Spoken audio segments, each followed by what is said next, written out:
These days, I'm thinking we could all use some lighthearted humor. So I'm going to tell a story entitled The Funeral by Richard Matheson. It was published in 1955. This story contains more than a dozen words that I was unfamiliar with when I first read the story. I had to look them up. And I suspect that some of you might also be unfamiliar with them. I'm not going to go through my whole list because many of these words you will be able to figure out from the context. But I do want to mention two of these terms before I start. Obsequies, which are funeral rites, and catafalque, which is a decorative platform sometimes used in a funeral parlor to support the casket. So, The Funeral by Richard Matheson. Morton Silkline was in his office musing over floral arrangements for upcoming obsequies. His thoughts were interrupted by the chiming strains of "I am crossing o'er the bar to join the choir invisible." These chimes announced someone entering Clooney's cut-rate catafalque. Blinking his liver-colored eyes, Silkline knit his fingers to a placid clasp, then settled back against the sable leather of his chair, a smile of funereal welcome on his lips. Out in the stillness of the hallway, footsteps approached along the muffling carpet, moving with a leisured pace. Just before the tall man entered, the desk clock buzzed an acknowledgement to 7:30. Morton Silkline rose from his chair, as if caught in the midst of a tete-a-tete with death's angel. He circled the glossy desk and extended one flaccid-fingered hand.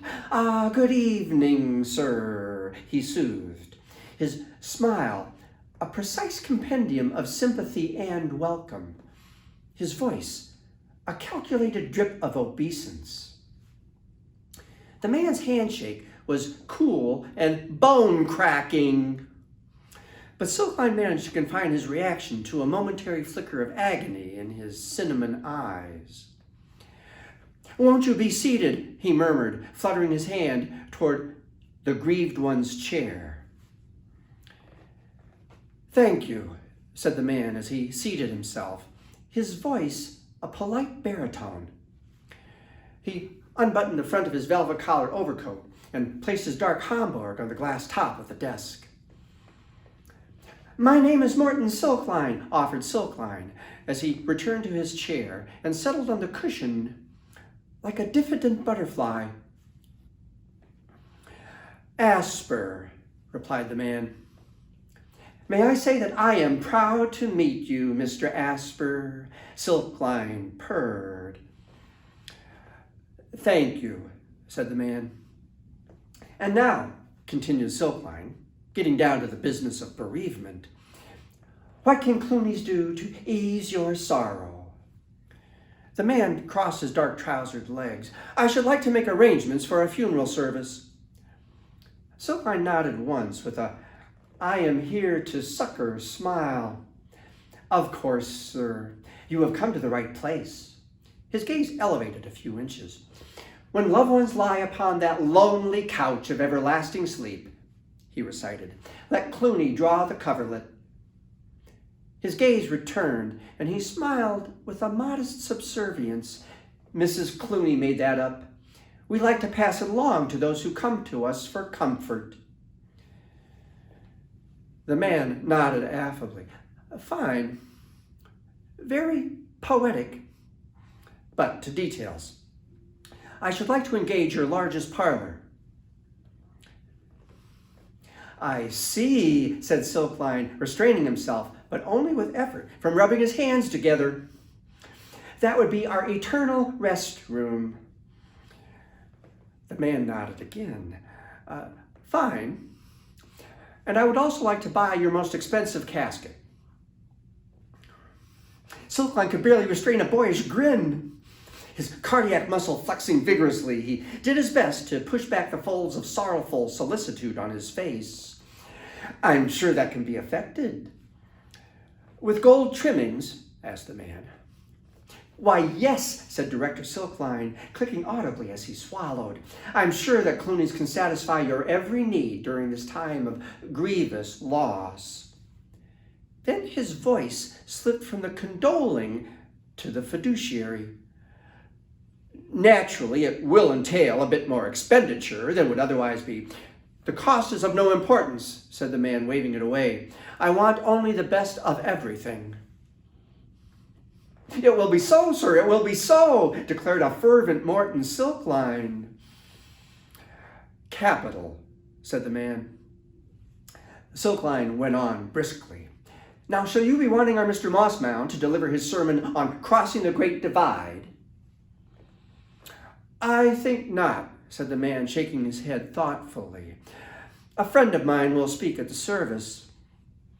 Silkline nodded. Ah, I see. Reaching forward, he plucked the gold pen from its onyx holder. Then, with 2 fingers of his left hand, he drew out an application form from the ivory box on his desk. He looked up with the accredited expression for the asking of painful questions. And what is the name of the deceased, may I ask? Asper, replied the man. Silkline looked up, smiling politely, and inquired, A relative? Me, replied the man. Silkline's laugh was a faint coughing. I beg your pardon. I thought you said me, repeated the man. But you see, explained the man, I never had a proper going off. It was catch as catch can, you might say, all improvised. Nothing, how shall I put it, tasty. I always regretted that. I always intended to make up for it. Morton Silkline returned the pen to its holder with a decisive jabbing of his hand. He rose to his feet, pulsing with a harsh distemper. Indeed, sir, indeed.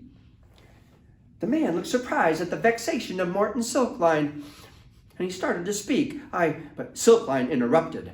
I am as fully prepared as the next fellow for trifling banter, but not during business hours. I think you fail to realize, sir, just where you are. This is Clooney's, a much-respected ossuary, not a place for trivial joking. Stopping in mid-sentence, Silkline shrank back and stared with open mouth at the tall man who was suddenly on his feet, his eyes glittering with a light most unseemly. This is not a joke.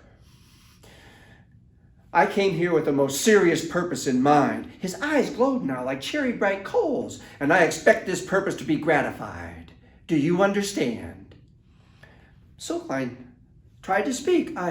But the tall man continued. On Tuesday next at 8:30 p.m., my friends and I will arrive here for the service. You will have everything prepared by then. Full payments will be made directly following the ceremony. Are there any questions? Again, Silkline started. Again, the tall man continued. I need hardly remind you that this affair is of the utmost importance to me. He picked up his Homburg and paused potently. His voice sank to a forbidding basso profundo. I expect all to go well.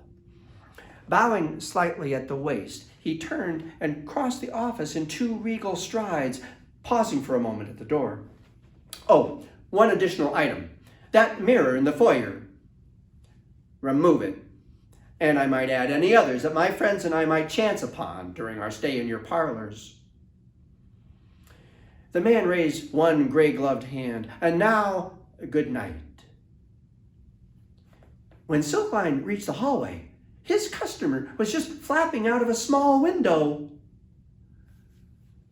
Quite suddenly, Morton Silkline found the floor.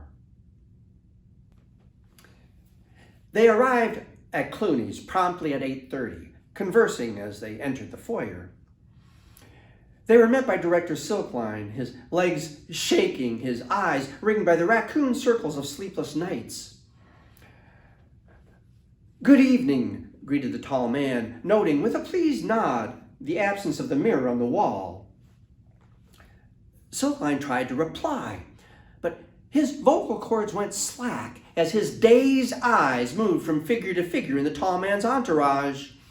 The gnarl-faced hunchback, whom Silkline heard addressed as Igor, the peak-hatted crone with a black cat crouched on her shoulder, the hulking, hairy-handed man who clicked his yellow teeth and regarded Silkline with markedly more than casual eyes, the waxen-featured little man who licked his lips and smiled at Silkline as though he possessed some inner satisfaction, and the half-dozen men and women in evening dress, all cherry-eyed and, Silkline cringed, superbly toothed.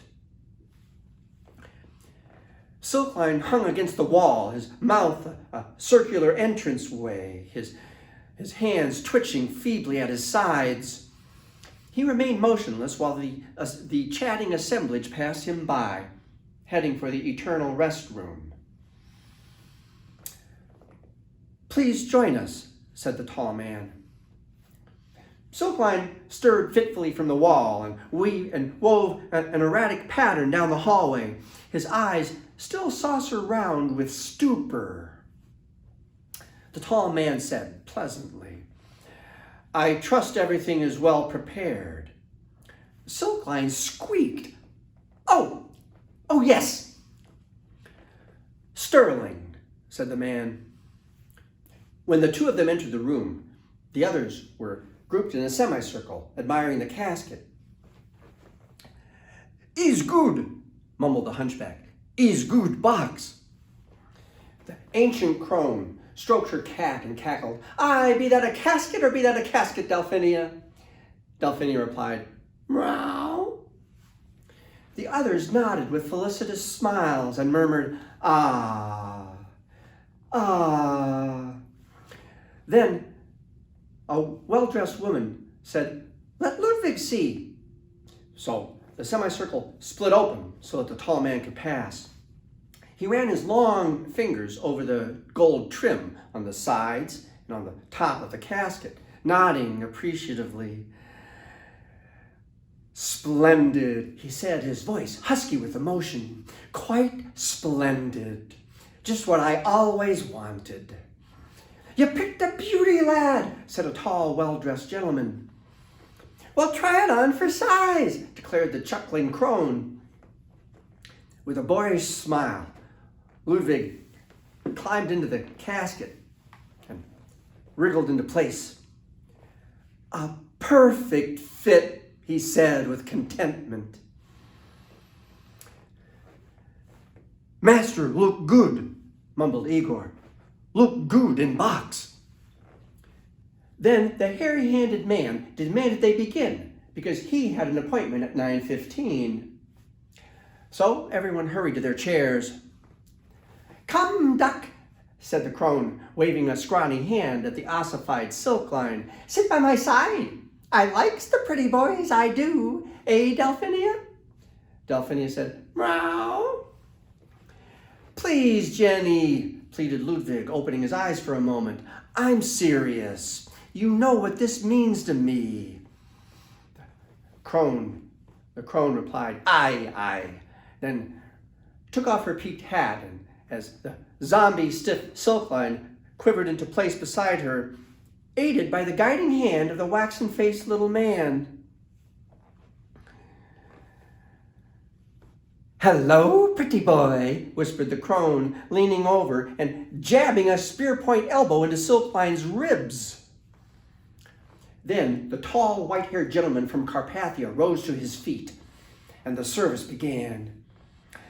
"Good friends, we have gathered ourselves within these walls to pay homage to our comrade, Ludwig Asper, whom the pious and unyielding fates have chosen to pluck from existence and place within that bleak sarcophagus of all eternity." "C'est je," someone murmured. "Schon gesehen," said another. Igor wept. The waxen-faced little man sitting on the other side of Morton Silkline leaned over to murmur, "Tasty." But Silkline wasn't sure it was in reference to the funeral address. The gentleman from Carpathia continued. And thus we gather our bitter selves about this, our comrade's beer, about this litter of sorrow, this cairn, this cromlech, this unhappy tumulus. Clearer, clearer, demanded Jenny, stamping one petulant shoe. Meow, said Delphinia. The crone winked one blood-laced eye at Silkline, who shrank away, only to brush against the little man, who gazed at him with beery eyes and murmured once again, tasty. The white-haired gentleman paused long enough to gaze down his royal nose at the crone. Then he continued. This mastaba, this sorrowing taupe, this god, this dread Dr. What did he say? Asked Igor. This ain't no declamation, tourney, declared the crone. Keep it crisp, I say. Ludwig raised his head again, a look of pained embarrassment on his face. Jenny, please. Crone snapped. Ah, toad's teeth. The Count went on testily. Rest in peace, dear brother. The memory of you shall not perish with your untimely sepulture. You are, dear friend, not so much out of the game as playing on another field, at which the hairy-handed man rose and hulked from the room with the guttural announcement, must go. Silkline felt an icy chill as he heard the sudden padding of clawed feet in the hallway and a howling which echoed back along the walls. The little man whispered with a bright-eyed smile, Aldate says he has a dinner appointment. Silkline was shuddering. The Count stood there tall and silent, his red eyes shut, his mouth tight-lipped with aristocratic pique. Count, pleaded Ludwig, please. Am I to endure these vulgar calumnies? Asked the Count. Well, la-dee-da, crooned Jenny to her cat. Silence, woman, roared the Count, his head disappearing momentarily in a white vapor, then reappearing as he gained control. Ludwig sat up, his face a twist of aggravation. Jenny, I think you'd better leave. You think to throw out old Jenny? Challenged the crone. Well, you got another think that's coming then. She slapped on her pointed hat, and then, as a shriveling Silkline watched, lightning sprouted from her fingertips. Delphinia bristled ebony hairs. The Count stepped forward, hand outstretched, to clamp onto the crone's shoulder. Then he stiffened in mid-stride as he found himself ringed by sizzling fire. Ha! Crowed Jenny as a horrified Silkline gagged. My rug! Jenny! Cried Ludwig, clambering out of the casket. The crone gestured, and all the flowers in the room began exploding like popcorn. No, moaned Silkline as the curtains flared and split. Chairs were overthrown. The Count transformed into a hissing stream of white carbonate, which flew at Jenny. Jenny flung her arms and vanished in an orange froth, cat and all, as the air grew thick with winged flapping. Just before Morton Silkline toppled forward, the waxen-faced little man leaned over. Smiling toothfully, he squeezed the director's arm and murmured, tasty. Then Silkline was at one with the rug.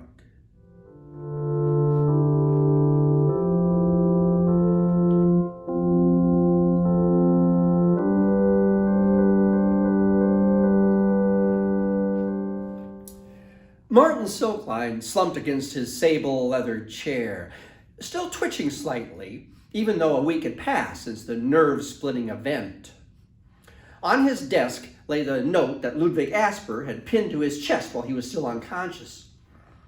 Sir, it read, accept this bag of gold, which I trust will cover all costs. In addition, please accept my regrets that full decorum was not affected by the guests at my funeral. Save for that, the entire preparation was most satisfactory. Silkline put down the note and lovingly touched the hill of glinting coins on his desk. Through judicious inquiry, he had learned of a family connection in Mexico, a cosmetician cousin in Carrillo's cut-rate catacomb. He had learned that his cousin could safely dispose of the gold at mutual profit. All things considered, the affair was not really as bad as all. Looking up, he saw something entering his office. He would have chose to leap back screaming and vanish in the flowered pattern of the wallpaper, but he was too petrified. Once more gape-mouthed, he stared at the huge, tentacled, ochre-dripping shapelessness that weaved and swayed before him. It spoke politely. "A friend recommended you to me." Silkline sat bug-eyed for a long moment. Then his twitching hand accidentally touched the mountain of gold on his desk, and he found strength. He swallowed mightily and braced himself. Breathing through his mouth, he said, "You have come to the right place, sir." Then he reached for his gold pen, blowing away the yellow-green smoke which was beginning to obscure the office. "And what is the name of the deceased, may I ask?"